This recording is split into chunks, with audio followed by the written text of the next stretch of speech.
Hello friends, welcome back to our channel Daksh education. हम GSEB standard 12th economics का second chapter पढ़ रहे हैं, indicators of growth and development.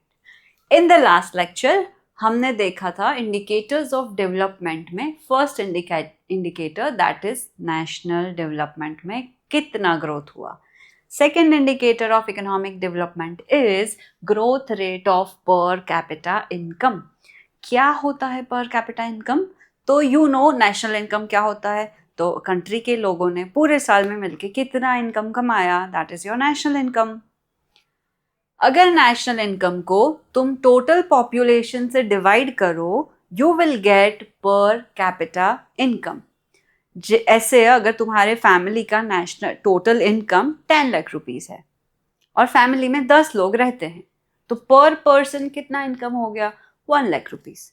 So per capita का यही मतलब होता है per person. So what is the formula of PCI? Per capita income is equal to gross national income divide by total population of the country.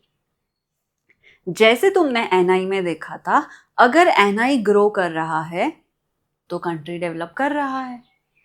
Same अगर PCI grow कर रहा है तो कंट्री डेवलप कर रहा है। It is average income per head. If PCI increases, we can say that economic development has taken place. It takes into account the population of the country, and hence PCI as an indicator is superior to the national income as an indicator. VSQ में पूछा जाता है, MCQ में पूछा जाता है, PCI as an indicator is better than NI. Why? NI population को consider नहीं करता था, पीसीआई पॉपुलेशन को कंसीडर करता है।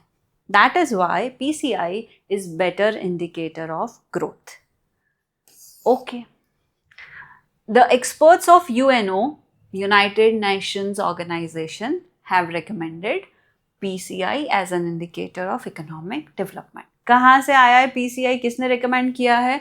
यूएनओ, याद रहेगा, United Nations Organizations. PCI and its growth rate is high, development has taken place.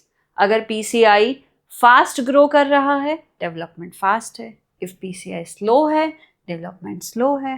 PCI stagnant हो गया, stop हो गया, जहाँ है वहाँ, तो development भी stagnant है. और PCI अगर fall होता है, कम होता है, तो डेवलपमेंट कैसा है? नेगेटिव। सेम जैसे हमने एनआई में देखा था, सेम है। Okay, let's see the figures. Actual में किसका, कौन सी कंट्री का कितना पीसीआई है?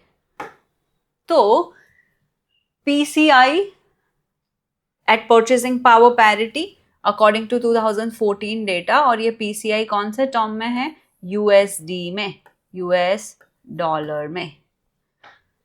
नॉर्वे का पीसीआई कुछ था 64,992 यूएस डॉलर पर पर्सन पर ईयर। नॉर्वे में कितना इनकम है? 64,992 यूएस डॉलर। और इंडिया का 5,497 US dollar. So you can say कि हमारे बीच कितना गैप है। भले ही हमारा नेशनल इनकम 7.3% से ग्रो कर रहा है और इनका नेशनल इनकम 2.2% से ग्रो कर रहा है, हम इनसे बहुत पीछे हैं। हाँ, हमारा डेवलपमेंट का रेट फास्ट है, पर एक्चुअली हम इनसे बहुत पीछे हैं। सो नॉर्वे का याद रहेगा, PCI 64,992 US dollar according to 2014 data. India का है 5,497 यूएस डॉलर। इसके साथ अगर रख सको तो यूएस का भी याद रख लो, 52,947 यूएस डॉलर। बाकी सब याद रखना इज नॉट मैंडेटरी, मुश्किल हो जाएगा, याद रहे तो वेल एंड गुड। पीसीआई का ये कुछ सिचुएशन है अब जो ग्रोथ रेट है पीसीआई का वो 1.1% है। 1.1% से पीसीआई एवरी ईयर नॉर्वे में ग्रो करता है और इंडिया में 6% से ग्रो करता है। प्रीवियस जो डेटा था ये एनआई का था, नेशनल इनकम का, और ये किसका है? पीसीआई का ग्रोथ रेट। लेट्स सी कि ये टेबल से हमें क्या समझ आता है। PCI of India is 5497 US dollar, which is lower than Norway, US, China, and Sri Lanka. Compared to Norway, India's PCI is 11 to 12 times lesser, and hence Norway's growth rate is said to be higher, obviously, than India by 11 to 12 times. But we are growing fast. But the rate of growth of PCI is higher in India, and hence the rate of development is fast. Clear है? Okay. Numbers याद रखना पड़ेंगे बेटा, थोड़े numbers याद रखने पड़ेंगे. Let's see limitations of PCI as an indicator of development. अरे यार, NI के limitation थे, इसलिए UNO ने क्या suggest किया? PCI. अब PCI के भी limitations है. Yes. First limitation is it is only estimate. Why it is only estimate? National income हर साल गिना जाता है, पर जो सेंसस होता है, सेंसस इज कितने लोग हैं, पॉपुलेशन का काउंटिंग होता है कंट्री में, वो ऑलमोस्ट एवरी 10 ईयर होता है. इसकी वजह से NI is calculated almost every year and hence we get correct data. But population is not calculated every year in India. Census take place every 10 years. India में तो अभी लास्ट सेंसस 2011 में हुआ था, उसके बाद हुआ ही नहीं है बिकॉज ऑफ कोविड. पर अगर पॉपुलेशन नहीं है मेरे पास तो मैं एग्जैक्ट पीसीआई कहाँ से लेके आऊंगी? Because PCI is equal to NI upon population.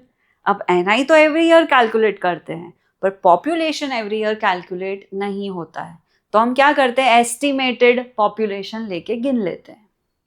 इसी वजह से ये जो पीसीआई मिलता है वो सिर्फ एस्टिमेटेड है, एक्चुअल नहीं है. Hence only an approximation is taken for all other years, so PCI is not acquired correctly.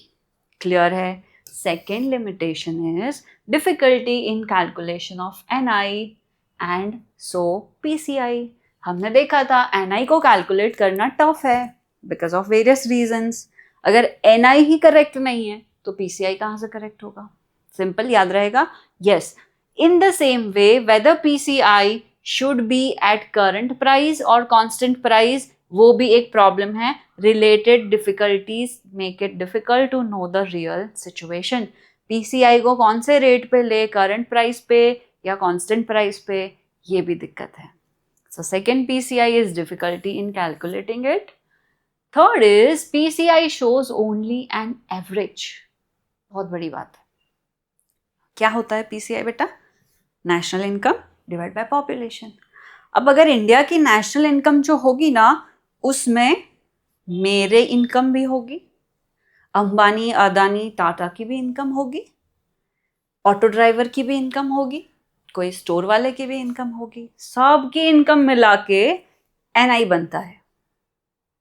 पर क्या अदानी, अंबानी, टाटा वो अपनी इनकम किसी और को शेयर थोड़ी करते हैं, और उनकी इनकम बहुत ज़्यादा होती है और उनके कंपैरिजन में औरों की इनकम बहुत कम होती है. ये होता है अनइक्वल इनकम डिस्ट्रीब्यूशन. और ये अनइक्वल इनकम डिस्ट्रीब्यूशन हमें PCI से समझ नहीं आता है, क्योंकि PCI सिर्फ एवरेज है. तो PCI shows only an average. On the basis of this average, no decision can be taken and the stage of development of countries cannot be decided. It doesn't show unequal income distribution. If income distribution is unequal, it can be said that economic development has not taken place.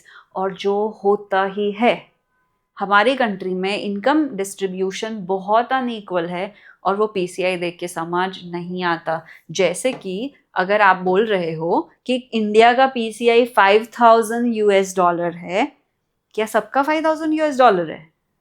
Auto driver भी $5,000 per year कमा रहा है, मैं भी उतना कमा रही हूँ, अंबानी और अदानी भी इतना कमा रहे हैं। Answer is no. इसकी वजह से ये जो 5,000 तुम बोल रहे हो ना, ये करेक्ट नहीं है, बिकॉज ये सिर्फ एवरेज है। ये उसकी third limitation. Fourth is difficulty in comparison. क्यों डिफिकल्ट है कंपेयर करना? क्योंकि जब तुम कंट्रीज को कंपेयर करते हो तो तुम उसकी पीसीआई कंपेयर कर रहे हो। अब मेरी इंडिया की पीसीआई इंडियन रुपीस में होगी और कंट्रीज की पीसीआई उनके होम करेंसी में होगी। उन्हें कंपेयर करने के लिए तुम उनको यूएसडी में कन्वर्ट करते हो, पर जो यूएसडी का कन्वर्जन रेट है वो हर कंट्री का अलग है। तो इसकी वजह से कंपेयर करना डिफिकल्ट हो जाता है। The PCI of different countries expressed in their respective currencies. First, it will have to be converted into USD and then comparison can be done to find out whether the economic development of a country is relatively high or low. Now, different countries of the world impose different controls on the exchange rate, and the real exchange rate cannot be known. And so, the real comparison is not possible. Clear है? क्योंकि तुम्हें first INR से USD में convert करना पड़ेगा और ये जो कन्वर्जन रेट है वो हर कंट्रीज के अलग रहते हैं, तो रियल कंपैरिजन होता नहीं है।